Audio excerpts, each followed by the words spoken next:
두려움은 중생을 괴롭히는 근본 번뇌 중 하나로 사람으로 하여금 움츠러들게 하고 자아를 잃게 만듭니다. 부처님은 두려움을 마음의 족쇄라고 하셨다. 그것은 무명에서 비롯되어 집착에서 자라나며 오직 마음의 본질을 진정으로 깨달을 때만 두려움 없는 경지에 이를 수 있다. 고통과 좌절, 미지의 상황에 직면했을 때 사람들은 종종 두려움의 수렁에 빠져 헤어나지 못한다. 불법에서는 어떤 지혜가 우리로 하여금 두려움을 초월하고 내면의 확고함과 용기를 얻도록 도울 수 있을까요? 부처님께서는 제자들이 모든 위험에 직면하였을 때 마음을 고요하게 하는 어떤 방법을 가르치셨는가? 부처님의 많은 제자들 중에서 사리불은 지혜가 최고로 칭송받았지만 이처럼 뛰어난 성자도 깨달음을 얻기 전에는 두려움에 깊이 사로잡혔었다. 사리불은 고귀한 브라만 가문에서 태어나 어릴 적부터 시서에 능통하며 다양한 경전을 숙달하였으나 이러한 지식은 그에게 내면의 평화를 가져다주지 못하였다. 반대로 깊이 공부할수록 그는 내면의 공허함과 불안을 더 강하게 느꼈다.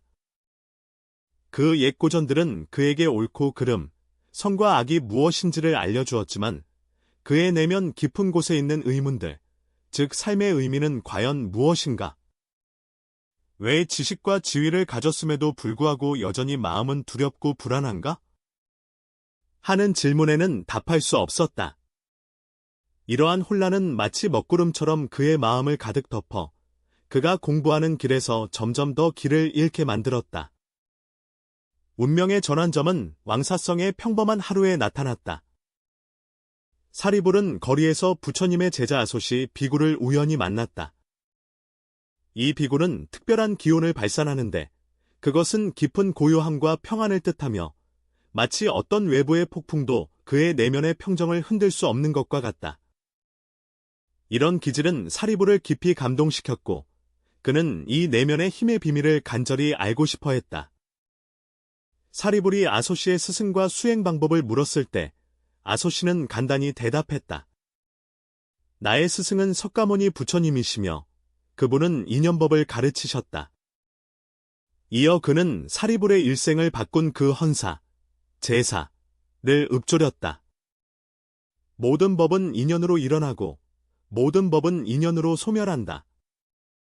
나의 부처님 대사문은 항상 진실을 말한다. 이 몇 마디 말이 마치 득도한 깨달음을 주는 것처럼 사리불의 내면 깊은 지혜를 깨우쳤다. 그는 문득 깨달았다. 모든 현상은 인연으로 인해 합쳐져 생기는 것이며 영원불변한 것은 아무것도 없다는 것을, 그의 내면의 두려움과 불안조차도 포함된다는 것을. 이 깨달음은 그에게 희망의 새벽빛을 보여주었고 그는 즉시 부처님을 찾아가 내면의 해탈 방법을 구하기로 결심했다.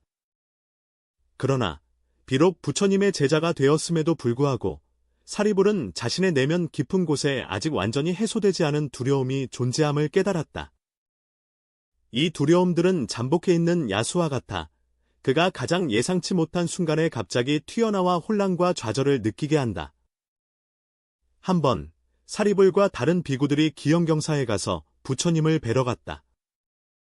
길이 멀고 밤이 깃들자 그들은 버려진 경사에서 잠시 쉬었다.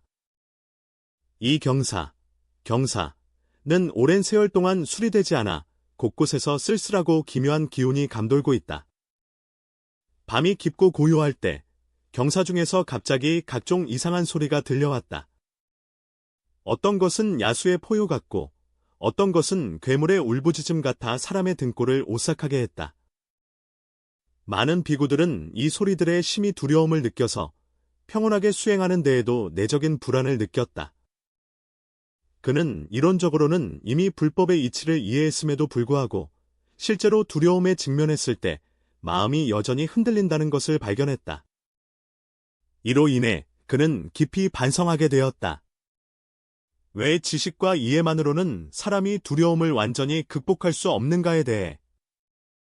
다음 날 아침, 비구가 부처님을 뵙고 밤의 경험을 이야기하자 부처님의 시선은 군중의 얼굴을 훑고 지나가다 결국 친절하게 사리불에게 머물렀다. 부처님은 사리불의 내면에 있는 혼란을 꿰뚫어 보셨다. 그는 이것이 더 깊은 지혜를 전수할 적기임을 알고 있었다. 두려움은 외부에서 오는 것이 아니라 내면의 집착에서 비롯된다. 부처님의 말씀은 단비처럼 중생들의 목마른 마음을 적셔준다. 그는 이어서 성도 이전에 겪었던 한 경험을 나누었다. 내가 보살이었을 때 한때 버려진 경덕사에서 참선을 하였다. 밤이 깊어질 때 온갖 무서운 소리들이 들려왔다. 어떤 것은 하늘이 무너지고 땅이 갈라지는 듯했고 어떤 것은 악기가 애절하게 울부짖는 듯하였다. 만약 내가 이러한 소리들로 인해 두려움을 느낀다면 그것이 내 수행을 방해할 것이다. 그래서 나는 결심했다. 무슨 일이 있어도 원래의 자세를 유지하리라. 부처님께서 계속 말씀하셨다. 그 밤, 많은 무서운 광경들이 내 앞에 나타났다.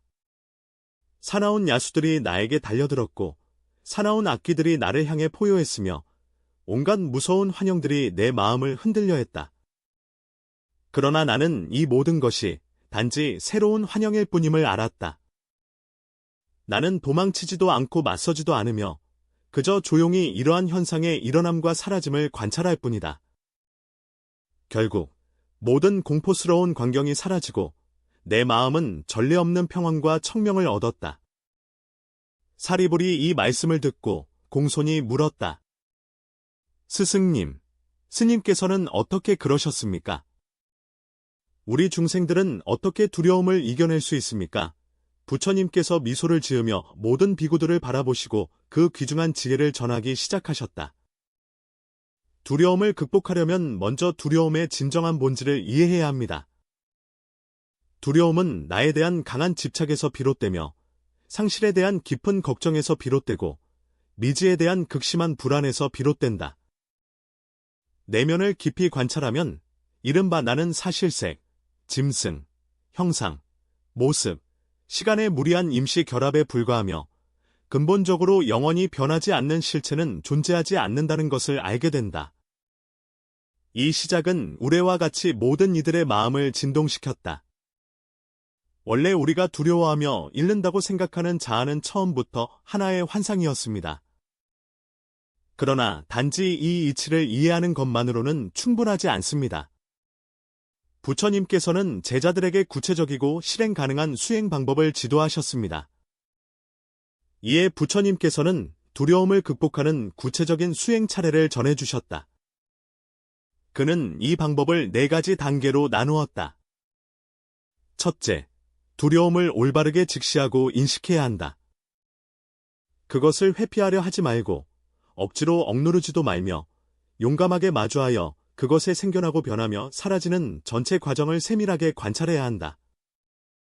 의사가 병을 치료할 때 반드시 먼저 정확하게 병인을 진단해야 하듯이 두려움의 작동 원리를 진정으로 이해해야만 그에 대한 대처 방법을 찾을 수 있습니다. 둘째, 모든 것이 무상하다는 진리를 깊이 체득해야 한다. 당신이 두려워하는 것은 사람이라기보다 대상입니다. 아무리 강력하거나 중요해 보이더라도 끊임없이 변화하고 있으며 영원히 존재할 수 있는 것은 없습니다. 무상의 이치를 진정으로 이해하게 되면 어떤 것에도 지나치게 집착하지 않으며 두려움도 발붙일 곳을 잃게 된다. 셋째, 자비심을 기르기 위해 노력해야 한다. 마음이 모든 중생에 대한 자비와 사랑으로 가득 찰 때 두려움을 담을 공간이 없다. 자비심은 따뜻한 햇살과 같아서 마음속 모든 그늘과 두려움을 몰아낼 수 있습니다.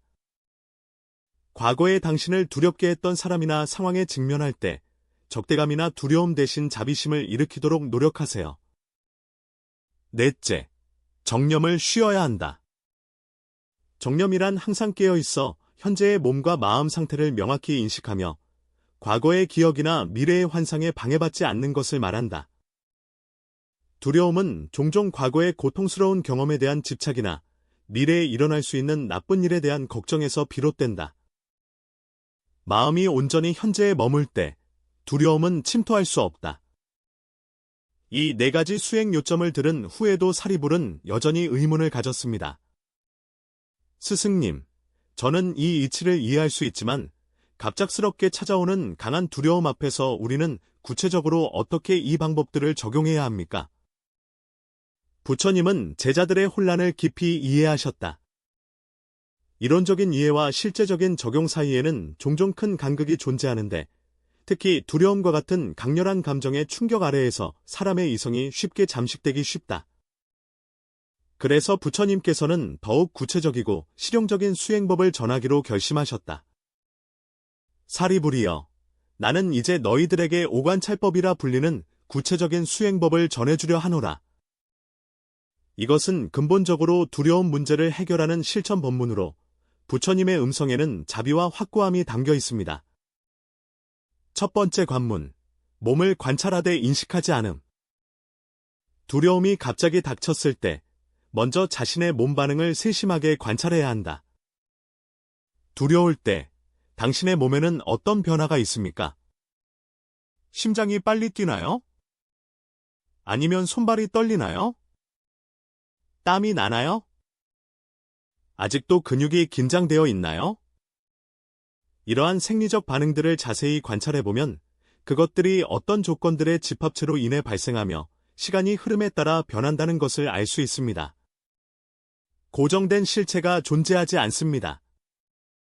이와 같은 관찰을 통해 당신은 몸의 반응이 단지 일시적인 현상임을 이해하게 되고 그것들에 의해 통제될 필요가 전혀 없다는 것을 알게 될 것이다. 부처님은 자신의 수행 경험을 회상하시며 옛날에 마왕마라가 두려운 아수라로 변신하여 위협했을 때 자신은 그 형상을 조용히 관찰하였고 그것이 단지 환화에 불과하며 실체가 없음을 깨달았기에 두려움이 마음속에 일어날 수 없었다고 하셨다. 두 번째 관찰은 마음을 환상처럼 관찰하는 것이다. 자신의 마음의 상태를 더 깊이 관찰하면 두려움은 새로운 상태이며 마음의 생각은 매 순간 변하고 있음을 알게 된다. 이전 순간에는 극도의 공포를 느꼈을지라도 다음 순간에는 물처럼 고요할 수 있다. 마음의 이러한 무상한 변화를 지속적으로 관찰함으로써 두려움은 마음의 일시적인 상태일 뿐임을 이해하게 될 것이다. 마치 하늘의 구름처럼 와서 가는 것이며 결코 오래 머물 수 없다. 보리수 나무 아래에서 성도하려 할 때 마군이 대거 출현하여 나를 방해하였다. 각종 무서운 광경이 끊임없이 나타났지만 나는 오직 내 마음을 있는 그대로 관찰하며 어떠한 경계에도 흔들리지 않았다. 결국 나는 최고의 깨달음을 이루었다. 제3관, 경계를 관찰함은 진실이 아님을 관함이다. 두려움을 일으키는 외부 경계를 세심하게 관찰해야 한다. 무서운 소리이든 공포스러운 형상이든 위협적인 사건이든 그것들은 모두 여러 조건이 모여 생겨난 현상으로서 끊임없이 변화하며 독립적인 실체가 존재하지 않는다. 마치 밤에 걸을 때 밧줄을 뱀으로 착각하여 두려움을 느끼는 것과 같아서 그것이 단지 밧줄임을 분명히 알게 되면 두려움은 자연스럽게 사라진다. 네 번째 관, 법의 공성을 관찰함. 더 깊이 관찰하면 모든 현상은 공성임을 알 수 있으며 진실하고 변하지 않는 자성은 없다는 것을 알 수 있다. 두려움 자체도 마찬가지로 여러 인연과 조건이 모여서 발생한 현상일 뿐이다. 당신이 진정으로 공성의 이치를 이해하게 되면 두려움은 완전히 설 자리를 잃게 된다. 부처님께서는 다시 한번 예를 들어 말씀하시길, 아나루는 한때 어둠에 사로잡혔으나 내가 그에게 어둠의 본질을 관찰하도록 가르쳤다고 하셨다. 그는 어둠이란 단지 빛의 일시적인 부재에 불과하며 그 자체로는 실체가 없다는 것을 발견했다. 이러한 관찰을 통해 그는 어둠에 대한 두려움을 완전히 극복했다. 제5관, 연기법을 관찰하다. 마지막으로 두려움이 일어나는 구체적인 인연을 관찰해야 한다. 모든 두려움에는 그것이 발생하는 특정한 조건과 이유가 있다. 과거의 상처 경험이 남긴 그림자일 수도 있고, 미래의 불확실성에 대한 걱정일 수도 있으며, 미지의 영역에 대한 본능적인 배척일 수도 있습니다. 두려움이 생겨나는 인연을 명확히 알게 되면 근본적으로 문제를 해결할 수 있다. 사리불이 이 5가지 관찰법을 들은 후 다시 물었다. 스승님, 이 관찰법들은 특정한 순서에 따라 수행해야 합니까? 아니면 실제 상황에 맞춰 유연하게 적용할 수 있습니까? 부처님께서 대답하셨다. 이 5가지 관찰법은 개인의 근기와 직면한 구체적인 상황에 따라 유연하게 활용할 수 있다. 초보자에게는 먼저 신체 반응을 관찰하는 것부터 시작할 것을 권합니다. 신체의 변화는 비교적 쉽게 알아차릴 수 있기 때문입니다. 그 다음 점차 마음의 변화, 외부 환경의 허망성, 법의 공성, 그리고 영기의 이치를 깊이 관찰하도록 나아가십시오. 그러나 근기가 예민한 수행자는 법의 공성을 직접 관찰할 수도 있다. 일단 공성의 진리를 진정으로 이해하면 두려움은 즉시 사라진다. 이 5가지 관찰법 외에도 부처님께서는 마음을 빠르게 평온하게 하는 3가지 안주법을 전하셨다. 첫 번째 안주, 호흡에 안주하다. 두려움이 갑자기 밀려올 때에는 즉시 호흡에 주의를 집중하고 천천히 코로 들어오는 공기를 느끼며 가슴을 가득 채우십시오. 나의 불법 강좌에 오신 것을 환영합니다. 두려움은 종종 과거의 고통에 대한 집착이나 미래에 발생할 수 있는 재앙에 대한 걱정에서 비롯됩니다. 마음이 완전히 현재에 머물 때 두려움은 크게 줄어들거나 완전히 사라진다. 제3선착은 보리심에 머무는 것이며 모든 중생에게 이익이 되는 광대하고 넓은 보리심을 부지런히 일으키는 것입니다. 중생의 복지를 위해 어떤 고난도 감수할 마음이 있으며 그들에게 진정한 행복을 가져다 주길 바라는 마음입니다. 마음이 이러한 광대한 자비와 원력으로 가득 찰 때 개인의 두려움은 하찮게 여겨진다. 사리불이 극도의 공포에 어떻게 대처해야 하는지 묻자 부처님께서 몇 가지 긴급 대처 방법을 가르쳐 주셨다. 극도의 공포 상태에서는 염불을 하는 방법을 사용할 수 있다. 나무불탈을 염하거나 다른 부처님과 보살님의 이름을 묵상하는 것 모두 마음을 빠르게 평온하게 만드는 데 도움이 됩니다. 이는 불호, 불호에 깨달은 자의 지혜와 자비의 힘이 담겨 있어 내면의 어둠과 두려움을 잠시나마 몰아낼 수 있기 때문이다. 또 하나 간단하면서 효과적인 방법은 몸 접지법입니다. 두려움이 찾아올 때 발과 땅의 접촉을 집중해서 느끼고 몸의 무게가 단단한 땅에 의해 지탱되는 것을 느껴보세요. 이러한 대지와의 깊은 연결은 당신에게 강한 안정감과 안정감을 가져다 줍니다. 가사존자는 옆에서 여주었다. 세존이시여, 우리는 어떻게 합리적인 신중함과 불필요한 두려움을 구분해야 합니까? 부처님께서 기쁘게 가사를 바라보시며 말씀하셨다. 이것은 매우 중요한 문제이다. 합리적인 신중함은 지혜에서 비롯되며 그것은 진정한 위험을 식별하고 피하는 데 도움을 줍니다. 반면 불필요한 두려움은 무명에서 비롯되며 이는 우리를 쓸데없는 번뇌와 고통에 빠뜨릴 뿐입니다. 절벽 가장자리에서 걸을 때 조심하는 것은 지혜의 표현입니다. 왜냐하면 실제로 떨어질 위험이 있기 때문입니다. 하지만 한번 넘어졌다고 해서 아예 걷는 것을 두려워한다면 그것은 불필요한 공포일 뿐입니다. 그것들을 구분하는 방법은 이러한 걱정이 현실 상황과 일치하는지, 위협의 정도를 과도하게 부풀렸는지, 정상적인 생활과 수행에 심각한 지장을 초래하는지 면밀히 관찰하는 것이다. 만약 그 답이 긍정적이라면 그것은 아마도 불필요한 두려움일 가능성이 큽니다. 만약 그렇지 않다면 그것은 합리적인 신중함일 수 있습니다. 부처님께서는 더 나아가 다음과 같이 강조하셨습니다. 기억하십시오. 두려움을 극복하는 것은 하루아침에 이루어지는 일이 아니며 장기적으로 끊임없는 노력이 필요합니다. 하지만 내가 가르친 방법을 엄격히 따라 정진하는 한 반드시 두려움의 괴로움을 점차 줄여나가며 궁극적으로 진정한 무해의 경지에 이를 수 있을 것이다.